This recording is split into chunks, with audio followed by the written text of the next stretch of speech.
TLO, what's poppin'? We are on Twitch and YouTube. We are live. But by the time you see this, we won't be. So just leave a like, comment, subscribe, turning on post notification bells. Let's continue to grow the family from Chicago to the UK, man. Right behind you see a little warning screen. We probably, I don't know, we might need it, we might not need it. But you know, I like doing my little intro on a different screen. You get me? Could probably make that a little bigger. Golly, they had me little on that pause. But yeah, this is I got caught trafficking and survived 9 years in an Ecuador's worst prison. This is by LADbible Stories. I haven't watched one of these in a minute, low key, but I'm here for it today. So talk to me. Copyright disclaimer. Under Section 107 of the Copyright Act 1976, allowance is made for fair use for purposes such as criticism, comment, news reporting, teaching, scholarship, and research. Fair use is a use permitted by copyright statute that might otherwise be infringing. Nonprofit, educational or personal use tips the balance in favor of fair use. No copyright infringement intended. All rights belong to their respective owners.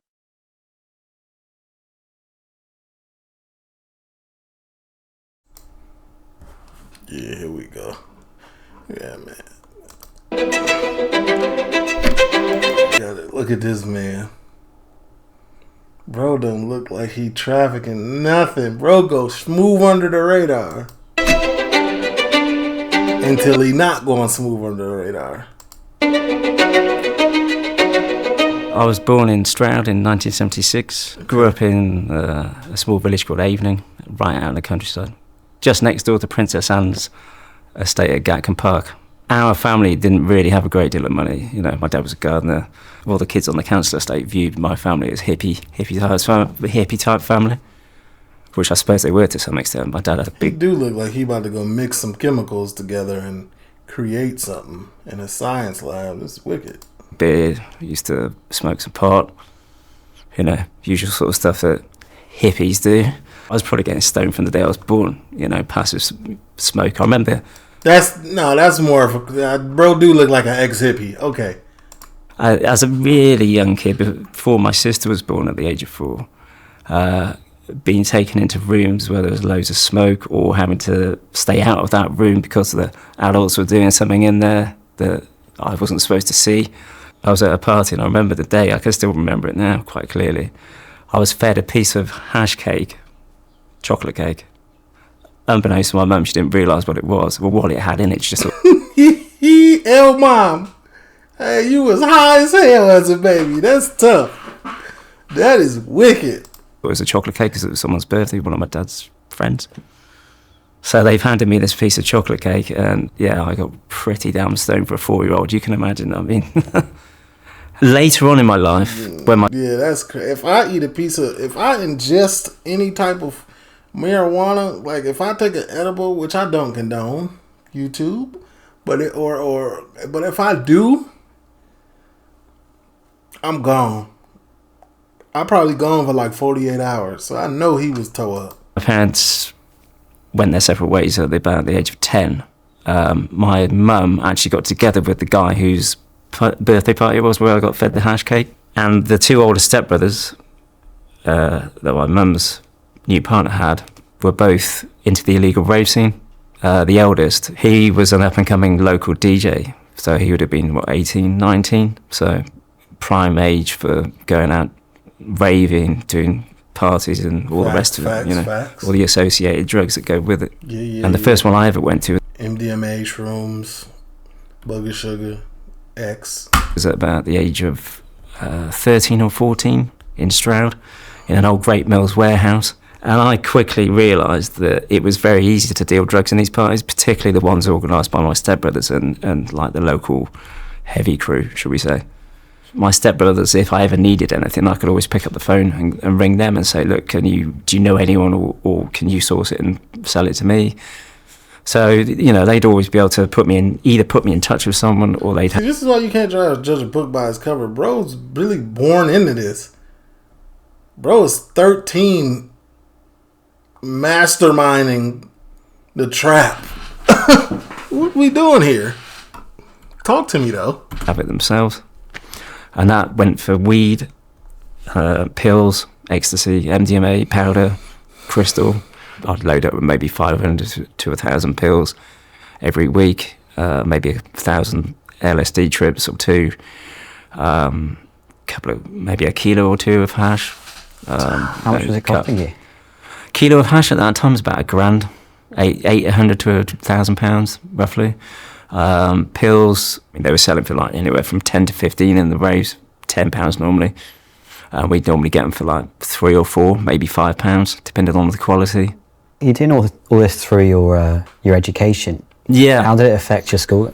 The sixth form college started to get wind of me dealing, and the police, I think from Cirencester, launched an investigation into me. There's a knock at the door, 8:30 in the morning. You're out. Nah, bro, need a movie. He need a movie, low key. Because this is so unassuming. Like, he needed a movie. In a village, this is unusual. I've got 2.5 ounces of hash on me, cut up into deals, ready to go to college. So I put it down my boxer shorts, open the door, and sure enough, there's a plainclothes police officer there. They arrest me, get taken to Stroud police station, and, obviously I'm like pretty shocked and surprised and worried about what's going to happen, the consequences, and they're definitely searching your house. Going to affect my schooling, my A-levels, what's my dad going to say, what's my mum going to say. Ended up going before a magistrate, Stroud magistrates, and getting sentenced to, I think it was 6 or 12 months probation. What did your school think about it? So obviously they kicked me out, and they said, look, we know you're fairly gifted academically, we'll cut you a bit of Obviously, we can see that right now. slack, we'll let you sit your exams, but you cannot come into the college. Stop drug dealing, stop going to raves, got my head down. That got me 4 offers. So I had, as well as 4 A-levels, got 4 offers from uni. Okay. So I went to university with the full intention of studying archaeology, as it happened. My dad drops me down. Archaeology. That's fitting. We was close. Archaeology. Down to Cardiff into the halls of residence. There were a lot of students running around those halls of residence looking for drugs. They couldn't find them. And there's me going, well, actually, I can get everything that you possibly want. What drove that decision, though? The ease. It was too easy. I'm telling you, bro was not ready to be done trapping, and then he got submerged into uni, where everybody's looking for everything, and he's like, no, I got the plug. I'm him. I need to re-be him. Dealing drugs is almost more addictive than taking them themselves, can be. The grind. Because you get addicted to that adrenaline, the excitement of it, the challenge, the outwitting the system, getting around the police. It's a lot of mental chess against the system. The financial element comes into it heavily as well. And, for anyone that's ever tried to survive on a student loan without any financial assistance from your family, it's pretty tough. I was like, well, I can flip the student loan, double it, and live a bit easier. That was the idea. How much easier were you? Crikey. How much were you making? Well, I was making enough to own a car, drive it all over the country, picking up and selling drugs. So, and then, move into a house in Bristol on the other side of the River Severn, so not bad. Yeah, he was having his way. This was the first point at which I became involved with cocaine. There was one particular student from Southampton area. They wanted cocaine, and they wanted good cocaine. So, as ever, if I'm looking for something that I don't know where to find it, I phone my stepbrothers, one of them, and said, look, can you hook me up with a coke dealer back in Stroud? And they said, yep, sure, no problem. Here's his well, we'll ring him, make sure it's okay, and then we'll give you the number if it is, which they did, within minutes probably. And I said, look, there's a big market down here that I can see. Oh, the grind is, money, cocaine. It looks like there's going to be a big market down here, and there's going to be a big demand. He was like, cool, I can supply whatever you need, up to kilos, multiple kilos if necessary. I was like, right, no worries.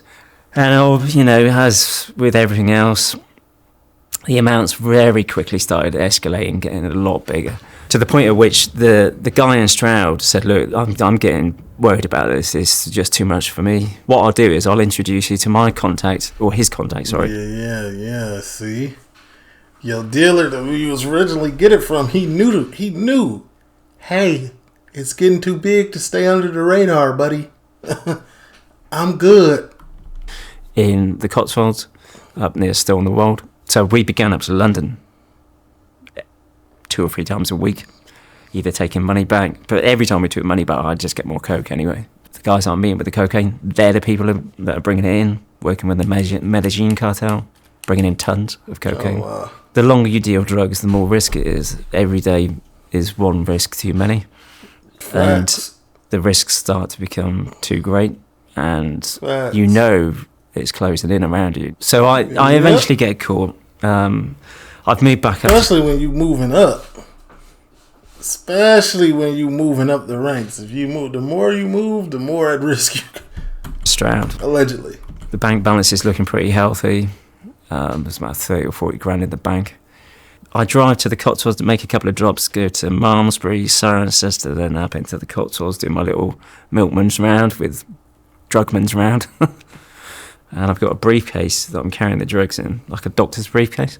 And in it, there was at least 1,000 pills, more coke, maybe some hash. A marked police car came up behind the van, followed me for a little bit, blue lights come on. And I thought, traffic stop. Had it before when I'm carrying drugs. I can bullshit my way out of it. I'll get out of it. Stop the van, and they come up to the window and Wait, why did he say the van? Why was the van the vehicle of choice? Straight away, they're like, get out. And I was like, oh, fuck, this isn't good. There's something obviously quite wrong here. Goes straight for the briefcase, pulls it out. Within seconds, he's got a crowbar under it. Somebody snitched. Jemmied the lock open, and he's gone, oh, look what we found. I went, that's not a chance. And he said, no, you're nicked. Did you never think you... If I'm not mistaken, in America, if something in your car, if you're carrying something and it's locked, they cannot pry it open. They cannot pry it open without like paperwork. Like you need to get paperwork to do that. If I'm not mistaken. Cause just like if you lock your glove box in your car, they can't make you unlock it. They can't make you unlock that. I ain't got the key. Nah, I'm good. I'm gonna leave that locked. There could be nothing in there. You know what I'm saying? Like, no, you can't make me. I don't feel like that's legal. Maybe it was legal back then. Who knows? Or maybe it's different in the UK. would get caught? Oh, no, I knew. I mean, I was paranoid as hell. They said, look, we've been targeting you. We had that place under surveillance because we knew you were coming. And what had happened, I suspect, is that in 1998, me and someone were waiting at Marble Arch, the guy from Still in the Wold, to meet Kevin Hanley. Unbeknownst to us, and unbeknownst to Kevin at this point, they were all under surveillance, massive surveillance by the National Crime Agency or SOCA or whoever it was at that time, because they changed the name so frequently, I can't remember. It was called Operation Dreadnought. Huge. Without a shadow of a doubt, me and the guy from Still in the Wold had been seen at some point interacting with this lot, because we were going up there 2 or 3 times a week. I mean, there's no way that we weren't seen. It's just a physical impossibility. So Kevin is getting ready to come and see us. It's Friday night.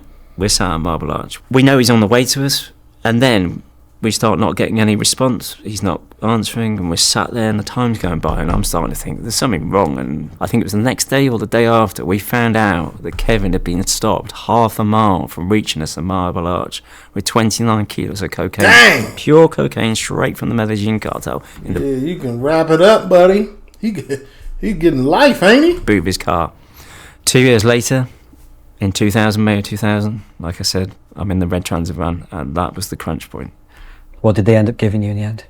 Well, after 6 days, I got remanded straight into Gloucester Prison. I get 5 years, sorry. That was the highest sentence out of all of us. They kept me on the book for 5 years, sorry. 6 days, I got remanded straight into Gloucester Prison. I get 5 years, sorry. 5 years? That was the highest sentence out of all of us. They kept me on the book for about a year, which means that every time you come out your cell, they write down every movement of where you go. All phone calls recorded, all letters photocopied, given to the police. Really invasive. Strip searched every day, cell wrecked every day. Hell, it was like running into a brick wall at 100 miles an hour. Your life carried on, but you stopped. And, like, you know, devastating. How old were you at this point? 23-ish. I got transferred from Gloucester to Parkhurst, straight onto the Isle of Wight. It's like, a bit like being in Alcatraz. So I'm in Parkhurst. I think the 29 kilos was the start of it. Was the start. So I think he said that the Kevin was on his way to him with 29 keys of pure straight from the cartel, and he got pulled over like a half a mile away or 30 minutes away. And then that was when they started surveilling everybody. Heading towards being straight. Then 2 years later, he said, boom. And I come across an article about cocaine impregnation. I read... Excuse me?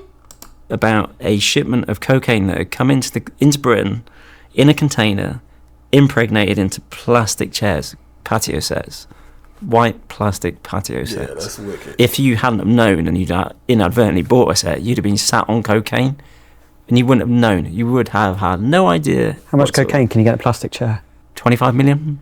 In one container? Yeah, easily.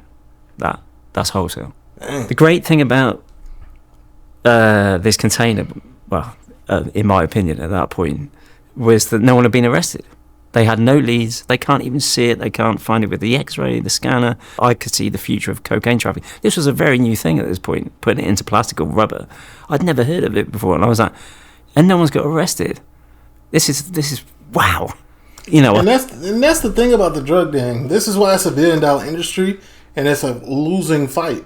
They're fighting a losing fight. The police, whoever, they're fighting a losing fight. You will never outsmart them. By the time you figure out what's happening, they're on to the next move. They're on to the next, you know. And money, unfortunately, you know, money talks, so anybody can be bought for a price. Anybody could be bought. And that's the wicked part about it. The cartel, everybody knows this. Like, you're not going, I don't give a damn how morally sound you are. If somebody offer you $1 million a month, hey, go ahead, twin. What you talking about? Hey, we linked in, we locked in. $1 million a month to turn a blind eye as a police officer who's underpaid and not getting a raise and fighting for a promotion. Like, thought about it for a day or two, and then I got my co-defendants around me because they'd come down to Parkhurst as well. And I said, look, if at any point I decide to go back into cocaine trafficking, the only thing I really want to do is get a contact that can fabricate for us or impregnate cocaine into plastic or rubber. And I said, well, look, if I ring you... Well, y'all seen the ones where they put it in bananas and pineapples and all type of... Y'all seen that? They're not playing. At any point, this is the guy in Stowe. I said, if I ring you at any point, you'll know why I'm calling you. So I get out of prison, go straight, paint and decorating, everything's going fine. And I'm just like, you know, the daily grind gets you down. There came a point, one particular day, it was my fuck it day, as I call it. One particular client was just being a nightmare, and I just had enough. That was it. I picked up the phone, rang the guy. I said, you know what I'm ringing. I said, can you get me a contact in London for, like what we talked about? He said, probably. Give me a week or so, and I'll see what I can do. Hit upon one, seemed good. A Colombian and a Chilean guy. He was selling coke, and I think he must have known that they were bringing it in, and something about impregnation. So anyway, I go up and meet them. I said, actually, guys, the real reason I'm here is because I want to start bringing cocaine in myself. We're going to narrow the number of people down that we're selling to. to minimise the risk. For the gift of tier 1 bring sub. as much as we can. Upscale it at the other end. Narrow it down here. Upscale it there. And they're like, yeah, you're making sense. As it happens, we're already bringing coke into the country. And I was like, really? Great. No wonder it's so good. We're bringing it in, impregnated in rubber, in tents. And I was like, this is just destiny. Yeah, when everything clicked like that, guess what? You're going to jail. You're going to jail. It's clicking too easy. First one we buy, we put 5 kilos of coke into a tent, into the ground sheet. And it looks a bit like the rubber of an inner tube of a bicycle. You know, like that sort of thickness of the inner tube. A bit like this. I'll lift it up. Much the same as that thickness, but a bit thinner than that. Dang. And that's all cocaine? Yeah. So we'd get panels like this, and we'd stick it into the floor of the tent, glue that down, and then put the next layer of the ground sheet down, like the bit that you sleep on, the inner bit. So it's in between. They were manufactured in Colombia, and listen, I'm not surprised you couldn't be surprised if they put it in Crocs now. The all white Crocs. Everybody go take a look at your Crocs. You don't know what's going on. I did the first one because I wanted to make sure it came in. You trafficked the first one? I trafficked the first one. So I didn't want to start sending people to do something I hadn't done already. So I went out there, probably shouldn't have done, because I nearly got arrested coming back. What happened? So the first one we do out of Ecuador because it's close to Cali. And the guy from Cali had links to people in Quito. He had a network. Nah, he didn't sidestep the cartel. You can't sidestep the cartel when you're dealing in that quantity. He talking about him right now, Cali cartel.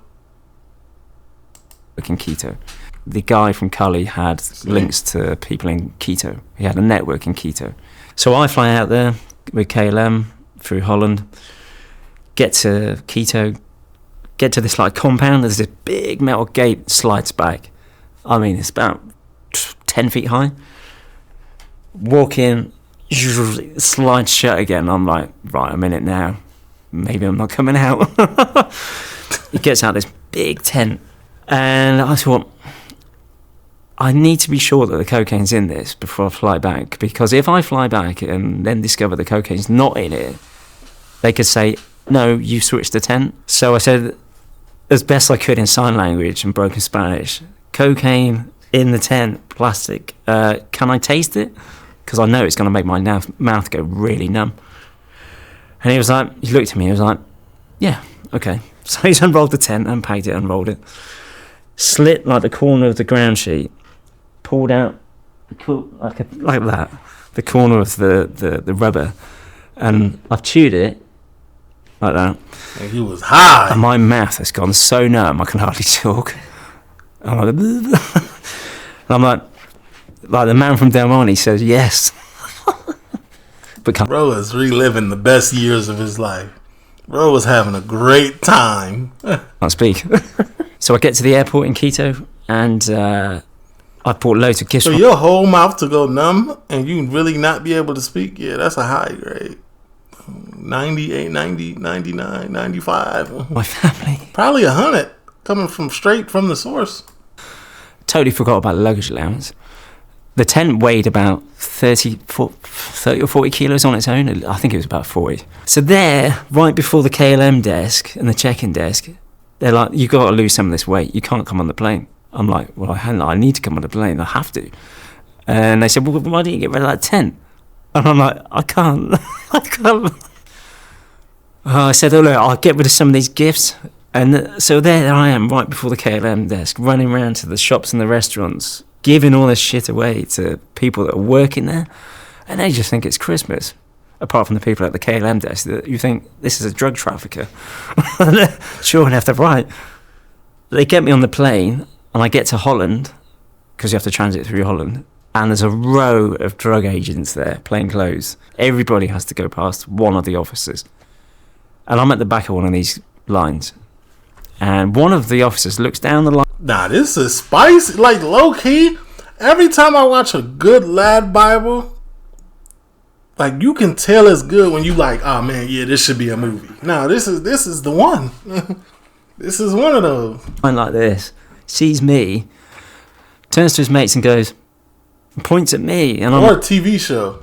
like, oh fuck, okay, I'm getting stopped. Because bear in mind, I've not long been out of prison in Britain. I'm on my own, single male, all these little signs that they look for. And I get to the front of the queue and they say, right, can you come with us? We've got a few questions for you. They get me into an office and they say, what have you been doing? Where have you been? Why have you been in Ecuador? And I said, well, look, I love archaeology. I've been there on holiday. This is where I have all these brochures and shit. I'm thinking any minute now they're going to pull this tent out from behind the chair or wherever, or someone's going to walk into the room and go, bang! And what's this? It didn't appear because I checked it into the hold.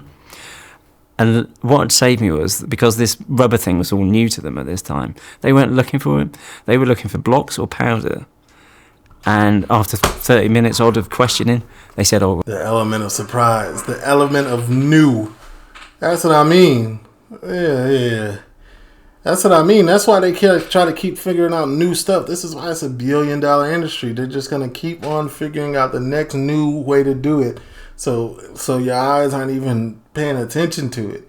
Yeah, do they purposely? I think the cartel takes calculated risk and let some shipments get taken.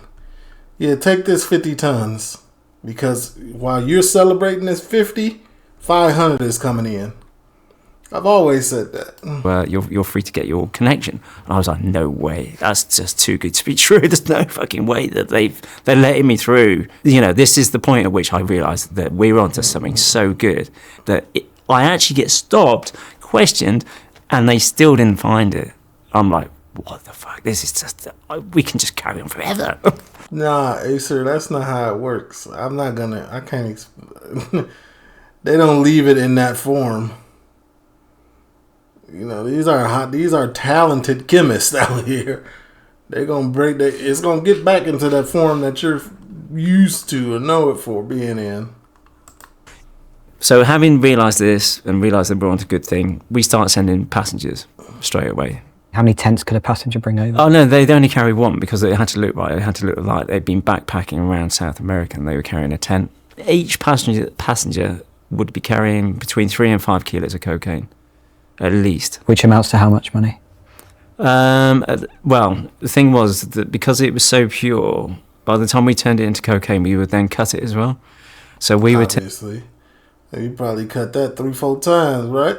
Maybe twice. All right. No. If it's as pure as he making it sound, you getting 4 cuts off the rip. Turning, say, 5 into 7 kilos. Okay, 5 into 7. All right.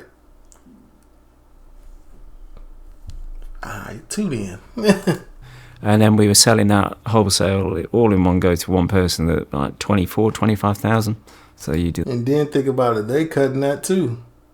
They probably turning 7 in that. Hey, let's be real, because now at this point you selling it to a distro. They probably cutting it and making it into an extra 4. They turning 7 into 11. And then you get it to the street level finally. They turning 11 into 14, 15. You know. It is what it is. Or they turning it into something else completely. A whole nother product.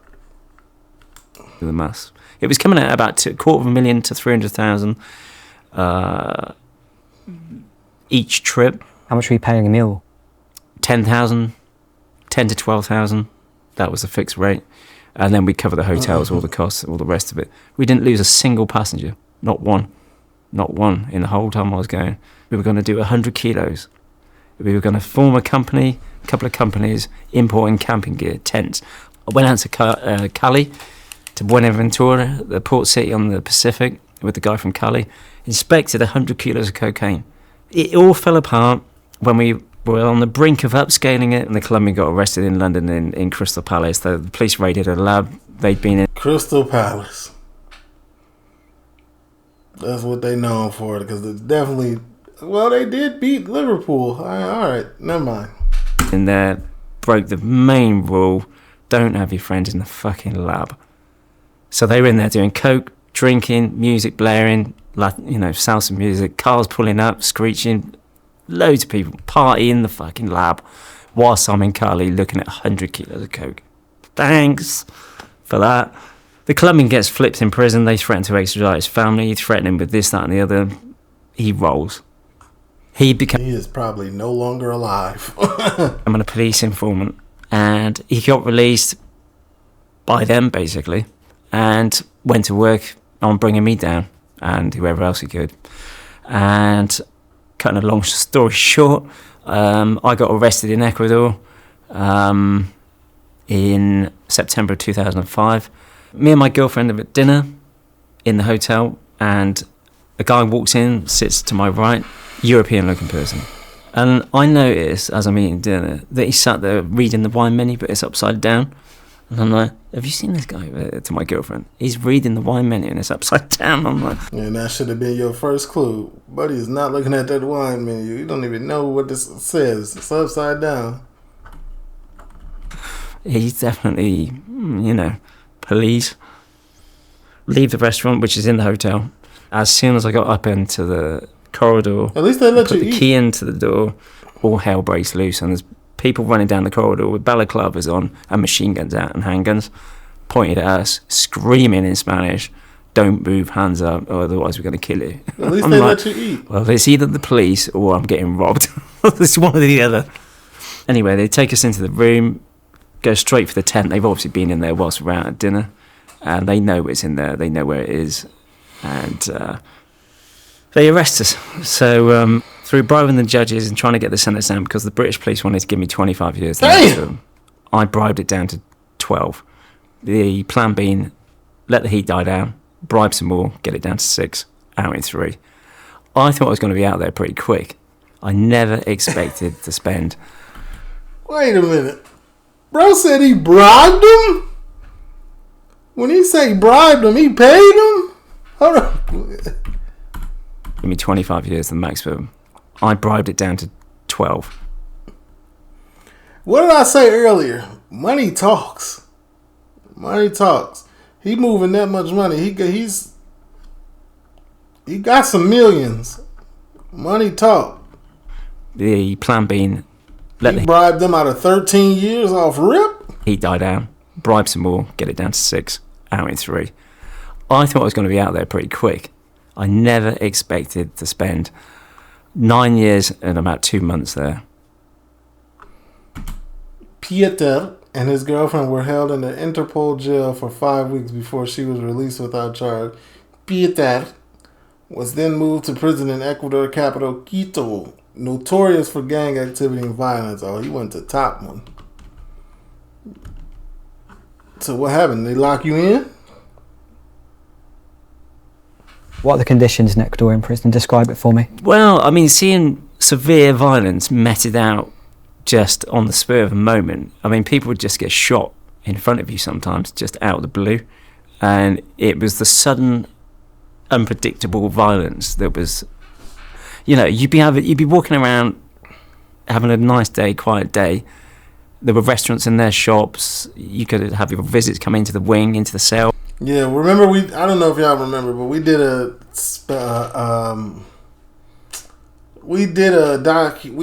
reaction to an Ecuadorian prison, and they had it broken up where the prisoners was running, and there was a hierarchy and all of this crazy stuff. There was shops, there was people cooking tacos and that, but it was fairly dangerous.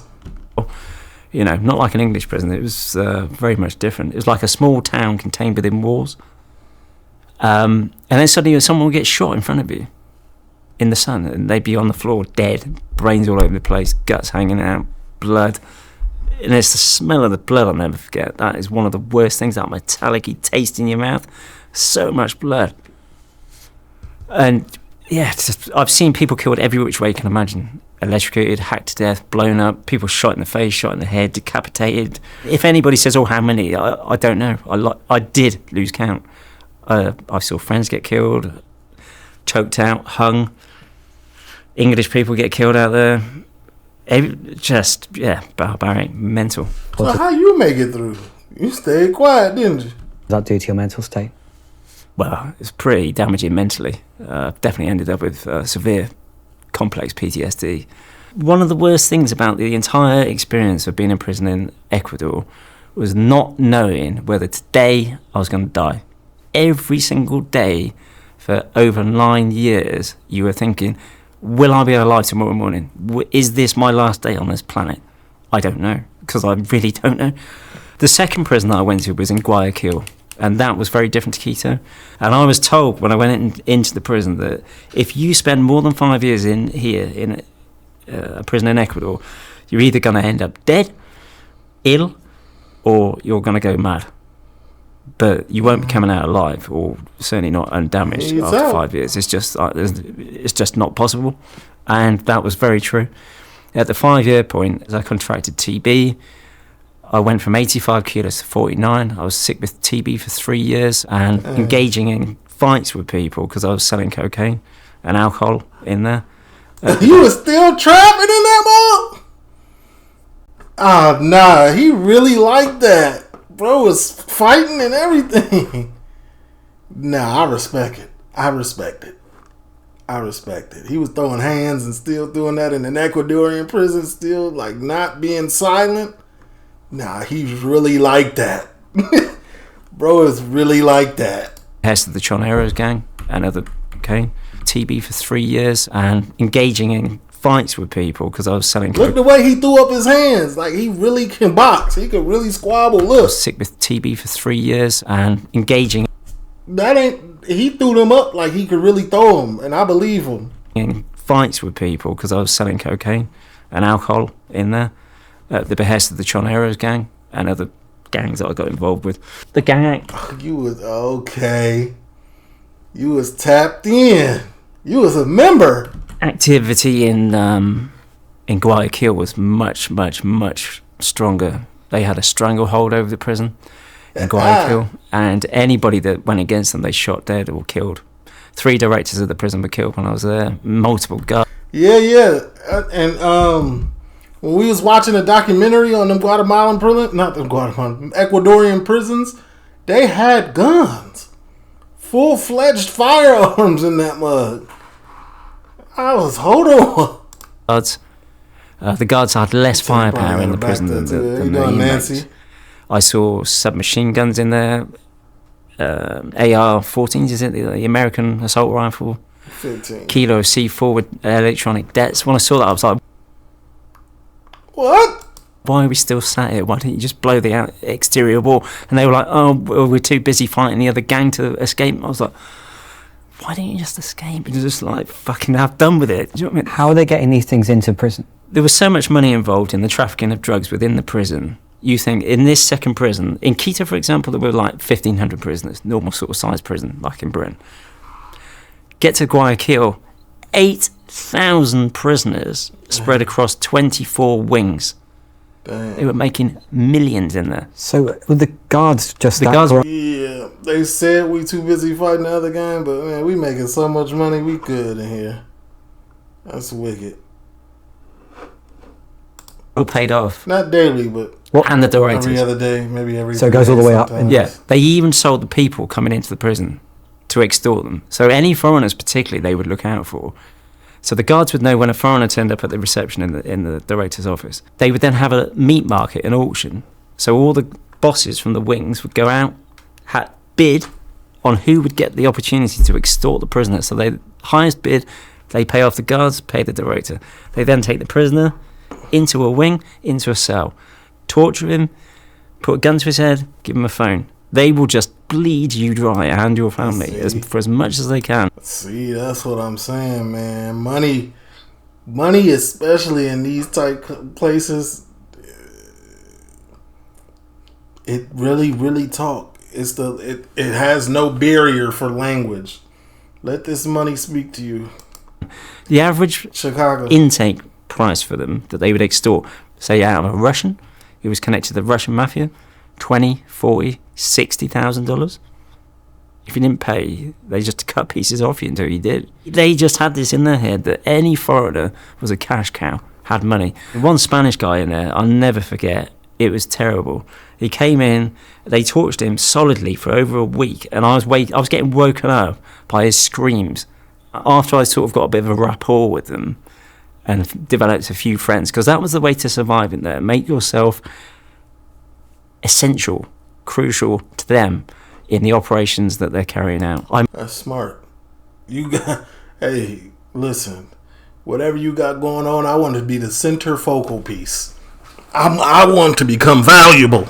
Remember that girl that we was reacting to earlier in the doctor's Instagram and stuff? Same thing here. Made it very clear, no, I'm not a drug mule. I was running things. I've got contacts all around the place.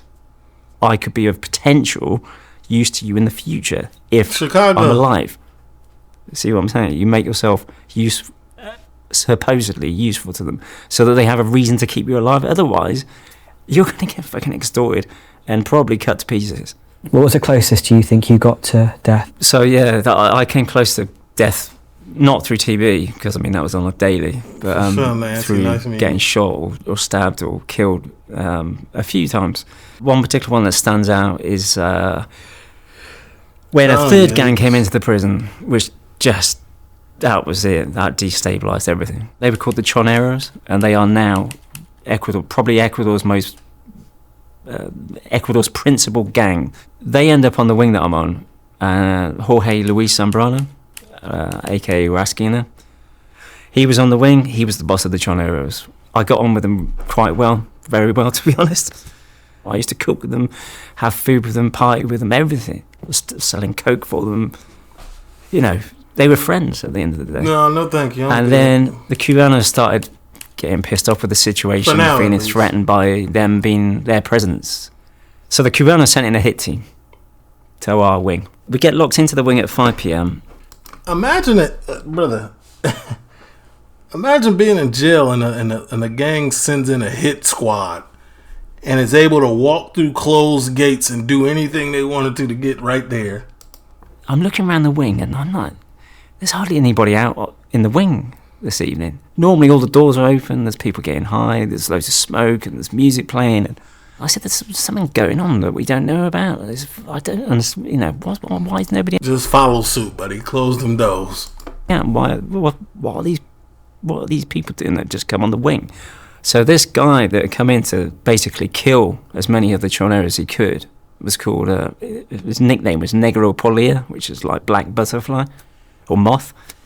And on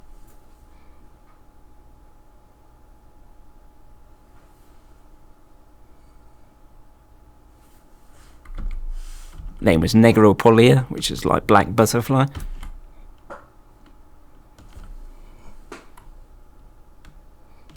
Or moth. And on this particular evening, like I said, there's all this hushed conversations going on. He's sat up in a hammock by the main gate with like his little group of come muertos, as they call them there, who are contract killers. Eat the dead. Come muerto, it means eat the dead. I've got Jorge Luis Hoteli, or Rasquina, living about 5 cells down that way, to my left, and his right-hand man, Gato.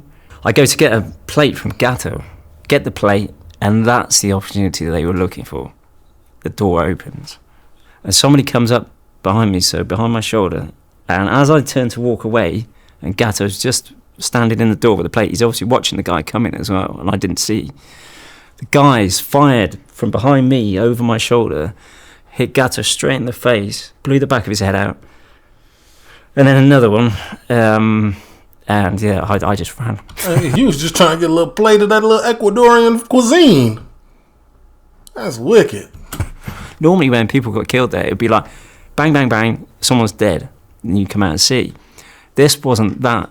This was a full-on attempt at killing the whole lot, and there's about 20 or 30 Choneros on the wing. So all hell breaks loose.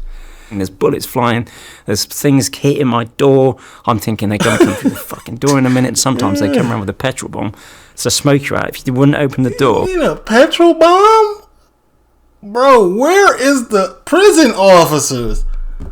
Oh man, they paid off, of course, but like this ain't even who's running the jail. Obviously, the gangs is running the jail, but God. Or they either smash the door down if they could, or they throw a petrol bomb through that space and smoke you out. This is burn hell you out, on earth. Or you just burn in the cell and die. 2 hours goes by, and there's 2 hours. There's no way I would be employed here. I wouldn't be a prison guard in any prison, but especially this one. Battle, 2 hour long gun battle. And hand grenades going off as well. And sorry. Thank you, Peter, for telling us this story. Thank you. Take your time. Bro, getting emotional. So after all these gunfights and everything else, and friends ended up dead and British people and whatnot, and the embassy just started freaking out because too many British people were getting killed.